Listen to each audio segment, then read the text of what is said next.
Okay.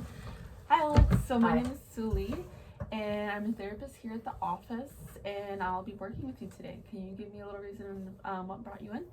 I'm here because I have to be, if I'm being honest. I'm here because the court said I'm either here or I might end up in jail. So, Okay. yeah. Why exactly did the court send you here? It's kind of embarrassing, but I was drinking and then I got pulled over, but I didn't think that I was drinking under the influence, but they believed I was, so. Okay. And what were you doing prior to drinking? Or what was like the day like? It was pretty normal. I went to work and everything, but then I got bad news that our hours were cut, which is like perfect timing because of holiday and this pandemic, you know what I mean?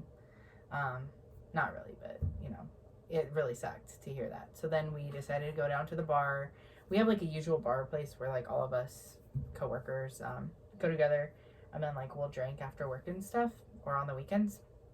And so like I went there, just had my usual drinks, and then I decided to drive home.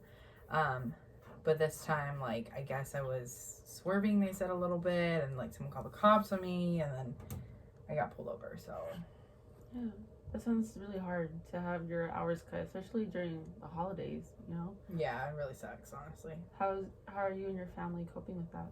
Well, it's just me, but like people don't know this, but like I help out like my grandparents and stuff, and it's hard because like they don't get no assistance to the state or anything because they're not documented. So it's hard because I'm I'm their main financial assistance. Like, yeah, so like it just really pissed me off because now it's like affecting more than just my hours.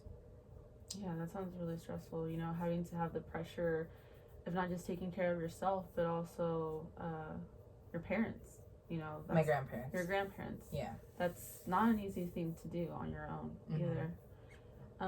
Yeah. And then the stress, how are you managing with the stress of having to take care of yourself and your grandparents? It's confidential, right? Yeah, of course. Okay, yeah, I'm still drinking.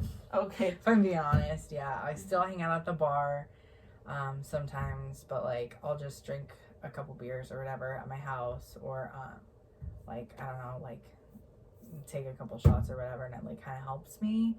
But I don't know, like I'm here because they're saying I have a drinking problem, but like drinking's all I know, you know.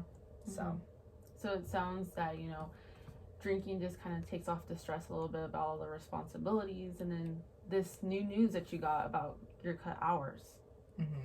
Yeah, it's very frustrating. I'm just really upset. Yeah. Do you have any other support that you have in your life that listens to you? I don't know. See, that's what's hard is because like we moved here and like, I mean, I have like my coworker friends. I have one really good coworker friend, but yeah, I don't know. We only really like talk or like get into our feelings and all that stuff when we're drinking. I feel like it's just harder to actually express stuff when I'm not drinking. Do you feel like when you drink, it helps you become a little bit more vulnerable and able to talk about these things then? Yeah, I mean, I guess I said some stuff. I don't really remember everything that I said, honestly, but I mean, yeah. I mean, it just sucks though because like I work sometimes like every day. So like that overtime means a lot to me. Like I don't think that my work understands what that means to me. And so like to have that cut back now to 30 hours when I was working like 50, 60 hours a week, like it's really tough, and it's just stupid. I think it's really dumb. Yeah, I understand exactly that this is definitely not something that you expected and is maybe making you feel more stressed out. Do you think that with this news, maybe that and the increased stress, that maybe that's why it led to possibly to this DUI? Well, I mean, I always drink and drive. So like, I mean, that sounds bad, but like I usually like have a couple drinks and then I'm fine enough to drive. So like, but this time I just got pulled over, so that's why I don't see how I have a problem. Do you think, would you say that this time maybe you drink more than you usually do? I don't know. I can't remember, honestly. Do you find that many times when you, because you said that you drink and drive quite often, would you say that you typically don't remember how many drinks you had, or is this just like this happens? I usually do remember how many I have. I mean, I know that there's some times where I probably shouldn't have been driving, honestly, but this last time, like, there was a lot of emotions. I've noticed when there's a lot of emotions, I tend to, like, forget or stop counting, you know? Mm-hmm. And do you feel like this last time was one of those moments? It could have been. Okay. Yeah. So other than drinking, do you do anything else? Anything like you like to do that you notice that kind of like also helps release stress? Me and my friends would like to go like fishing and stuff like that, and then we like to like, I don't know, we like to just like get together and hang out. And how does that make you feel?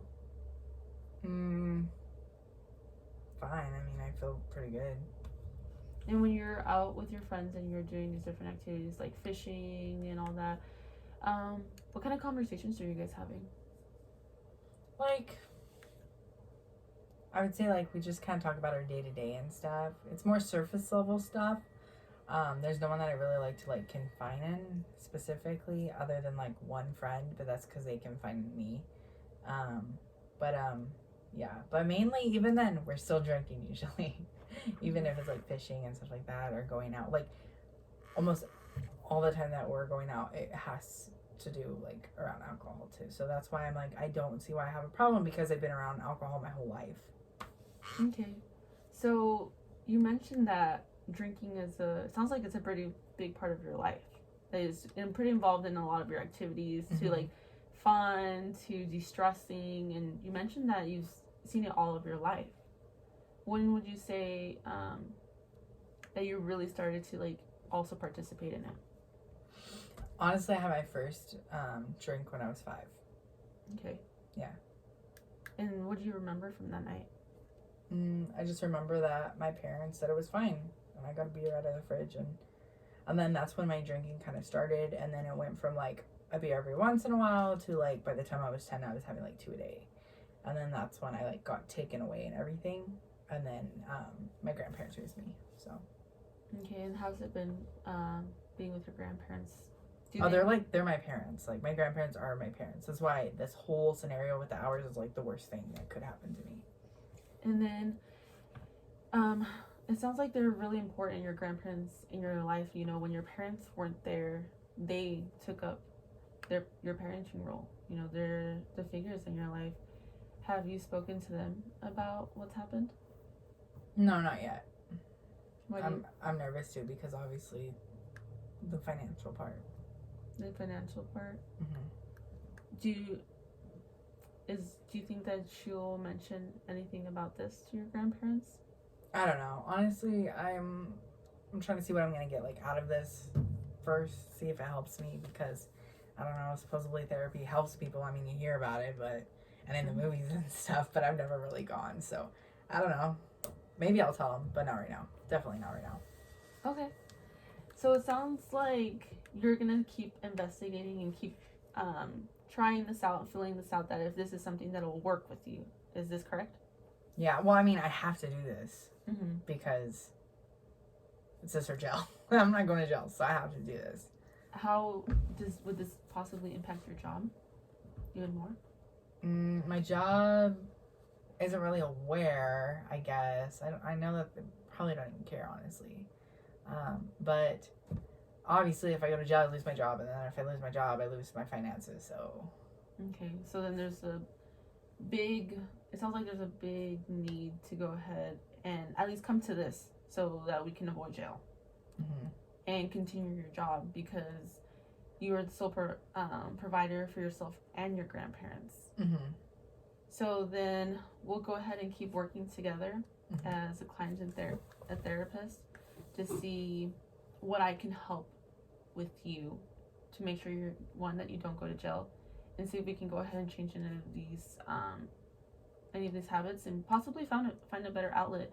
You talked about how you don't have somewhere to go ahead and confide and talk about your day-to-day and the things that probably are stressing you out. And I want to make sure that this can be an area where you can talk about that and like hopefully find an alternative to drinking and reducing the number. Do you think that sounds like a good plan? Mm-hmm. Yeah. Okay, that sounds great. I'll go ahead and set up the next session with you here in the next couple of weeks. Sounds good? Okay, sounds good. All right.